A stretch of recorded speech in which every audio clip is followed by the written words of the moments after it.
Une nouvelle législation américaine vise à contrer la Chine communiste. Le projet de loi s'oppose à presque tous les comportements agressifs de Pékin. La Maison-Blanche affirme que ses futurs programmes d'énergie renouvelable créeront de nouveaux emplois aux États-Unis. Mais il semble que cela pourrait créer davantage d'emplois en Chine à la place et générer du travail forcé. La Corée du Sud augmente le budget d'accueil des troupes américaines dans le pays. Toutes ces nouvelles actions visent l'agression de Pékin en mer de Chine méridionale. Un homme est porté disparu dans le sud de la Chine. Son fils lance un appel à l'aide. Sa famille est persécutée par le régime depuis 2 décennies en raison de leurs croyances. Bienvenue dans Regard sur la Chine, je suis Vladian Huitens. Les États-Unis introduisent une nouvelle législation pour contrer la Chine communiste. Le projet de loi s'attaque à presque tous les comportements controversés de Pékin. Sur près de 300 pages, le projet de loi aborde les abus de la Chine envers la minorité ethnique ouïghour, sa répression de la démocratie à Hong Kong, son agression envers Taïwan et sa prise de position dans la région Indo-Pacifique. Sur la question ouïghour, de nouvelles sanctions sont possibles. Pour Hong Kong, le projet de loi montrera un soutien supplémentaire à la démocratie de la ville. En ce qui concerne Taïwan, la législation prévoit un partenariat diplomatique renforcé et dans la région Indo-Pacifique, elle se concentrera sur la poursuite du développement militaire américain dans cette région. Lors d'une conférence de presse vendredi dernier, le ministère chinois des Affaires étrangères a déclaré que la Chine s'oppose résolument au projet de loi. Mais le ministère des Affaires étrangères de Taïwan a exprimé le contraire. La porte-parole s'est félicitée du soutien apporté par le Sénat américain. Le projet s'intitule « Loi sur la concurrence stratégique de 2021 ». Il a été présenté par les leaders de la Commission des relations internationales du Sénat américain, Bob Menendez et Jim Risch. Bob Menendez se dit confiant et pense que le projet de loi sera approuvé en très grande majorité par la Commission des relations internationales du Sénat et par l'ensemble du Sénat peu de temps après. La Commission se réunira le 14 avril pour voter sur le projet de loi.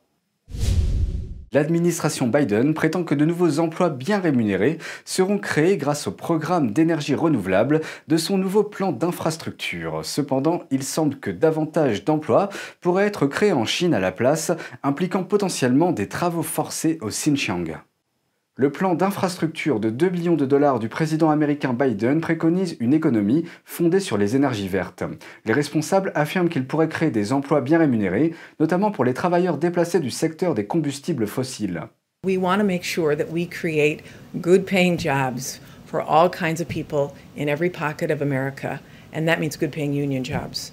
Cependant, le président du think tank Heartland Institute, James Taylor, affirme que le passage à une économie verte déplacerait les emplois de l'énergie conventionnelle américaine vers l'énergie éolienne et solaire étrangère. The rare earth minerals and other important minerals and metals that are necessary for wind turbines and solar panels, they are produced primarily outside the United States and primarily in China. Les terres rares et le polysilicium sont deux matières premières nécessaires aux technologies de l'énergie verte et la Chine domine ces deux marchés. De plus, près de la moitié du polysilicium mondial, indispensable à la production de cellules solaires, provient du Xinjiang, une région tristement célèbre pour ses camps de travaux forcés. Not just the materials, but the wind turbines and solar panels also are produced primarily outside the United States and primarily in China. Récemment, les législateurs républicains et démocrates ont exhorté les industries solaires à écarter la Chine, en particulier le Xinjiang, de leur chaîne d'approvisionnement. Cependant, Taylor affirme que cela pourrait ne pas être possible dans un avenir proche, en raison des niveaux de pollution élevés de la production de ces matériaux et des faibles coûts de la main-d'œuvre en Chine. L'administrateur de l'Agence de protection de l'environnement de Biden a également déclaré récemment que la plupart des pièces que les États-Unis souhaitent installer proviennent de Chine.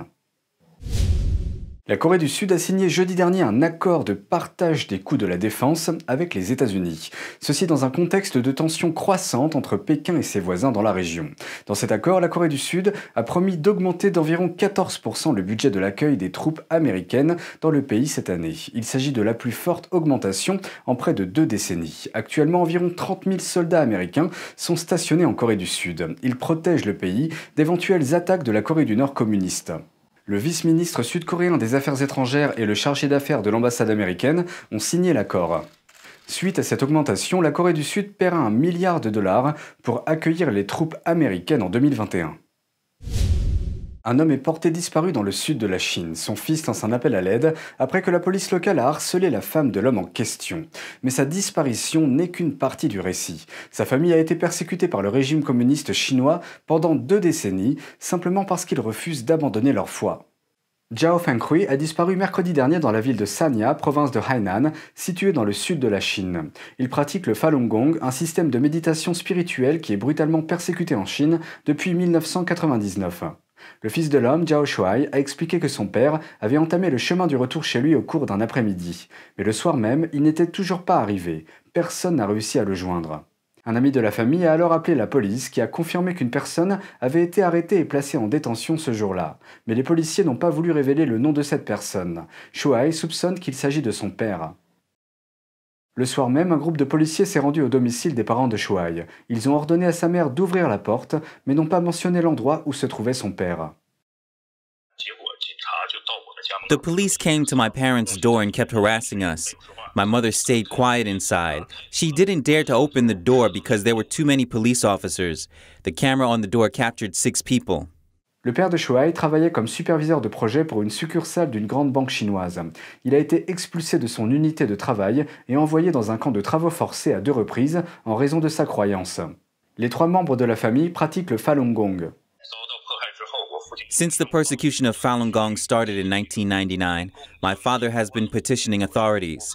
He's been detained several times for a total of nearly 5 years. My father went on hunger strike 3 times, each time for more than 20 days. He went on a hunger strike, then was arrested, and then went on a hunger strike again. Le père de Shuai a été arrêté une première fois en 2000 pour avoir tenu des banderoles de protestation sur la place Tiananmen à Pékin. Les autorités l'ont ensuite transféré dans le centre de détention de sa ville natale, dans le nord-est de la Chine. Là, la police a demandé à d'autres détenus de le battre et lui a attaché les pieds à un bâton d'environ 1 mètre de long. Le bâton est resté en place pendant une semaine entière, même pendant qu'il mangeait et dormait. Une fois le bâton retiré, il ne pouvait plus marcher. L'homme a ensuite été envoyé dans un camp de travail. Afin de le forcer à abandonner le Falun Gong, la police l'a battu jusqu'à ce qu'il perde connaissance. Lui et d'autres pratiquants de Falun Gong ont également été contraints de regarder des vidéos diffamatoires à l'encontre du Falun Gong. Ils devaient en plus de cela effectuer des travaux forcés. En 2002, le père de Shuai a été détenu dans un camp de travail pour la 2e fois. Il y a fait une grève de la faim. À cause de cela, il est passé de plus de 95 kg à seulement 40 kg. Lorsqu'il a été libéré, il ne pouvait même plus marcher par lui-même. En raison de la persécution, la famille a été contrainte de déménager dans le sud de la Chine en 2005. Mais la police a continué à les pourchasser du nord-ouest au sud. L'année dernière, Shuai s'est finalement installé en Europe. Selon le site d'information sur le Falun Gong Minghui.org, plus de 100 pratiquants de Falun Gong sont morts des suites de la persécution simplement au cours de l'année dernière. Shuai continue de faire appel à la communauté internationale, demandant au monde de prêter attention à ce qui arrive à sa famille et de l'aider à sauver son père. I just want them to release my father immediately and stop harassing my mother. At the same time, I also condemn this torture used by the Chinese Communist Party against us Falun Dafa practitioners. La mère de Shuai s'est depuis échappée et a fui sa maison, mais il n'y a toujours aucune information sur l'endroit où se trouve le père de Shuai. On se tourne maintenant vers l'histoire d'une jeune fille de 13 ans et la façon dont elle a été forcée de demander justice par elle-même par le biais des réseaux sociaux. Ceci après que les autorités et même sa famille n'ont pas été en mesure de l'aider. Elle a été victime d'un kidnapping et d'un viol et les autorités ont refusé d'intervenir. Lorsqu'elle s'est rendue à la police, ils l'ont écartée prétextant que les outils de surveillance à proximité étaient cassés. L'absence d'aide extérieure l'a poussée à partager son histoire en ligne. La jeune fille s'appelle Anne. Attachée à sa publication, on trouve une vidéo exposant entièrement son visage. Elle tient également un panneau sur lequel sont inscrits son nom, sa carte d'identité, l'adresse de son domicile et son numéro de téléphone. Anne a expliqué qu'après son agression, des voyous envoyés par le violeur se sont présentés à son domicile. Ils ont menacé sa vie et celle de sa famille, les avertissant de ne pas aller voir la police. Pour appuyer leurs menaces, ils ont affirmé avoir des contacts avec la police. Ils ont également proposé de l'argent aux parents de la jeune fille pour calmer la situation. Mais Anne a refusé. Elle a expliqué que ses parents se sont mis en colère par peur et l'ont battue à plusieurs reprises pour qu'elle accepte l'offre. Elle a terminé sa vidéo en disant « Je vous supplie de partager ceci et de m'aider ». Dans une publication ultérieure, Anne a déclaré que la police avait tenté de l'arrêter vendredi dernier en prétextant une enquête, mais elle soupçonne que la police voulait simplement la contrôler et la faire taire. L'influence du message d'Anne ne cessant de croître, la police locale de sa ville a publié des annonces sur l'affaire jeudi dernier. Elle a exhorté les gens à ne pas faire circuler la vidéo d'Anne.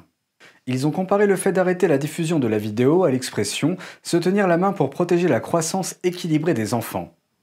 Le lendemain, un deuxième avis a été publié disant que la victime avait été correctement prise en charge et que des mesures de soutien ont été mises en œuvre.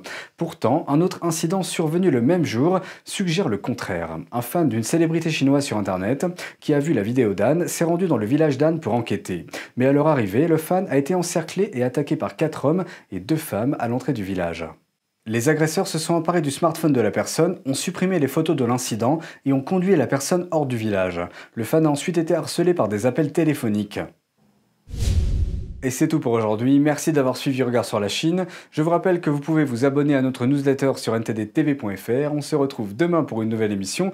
Prenez soin de vous et à bientôt.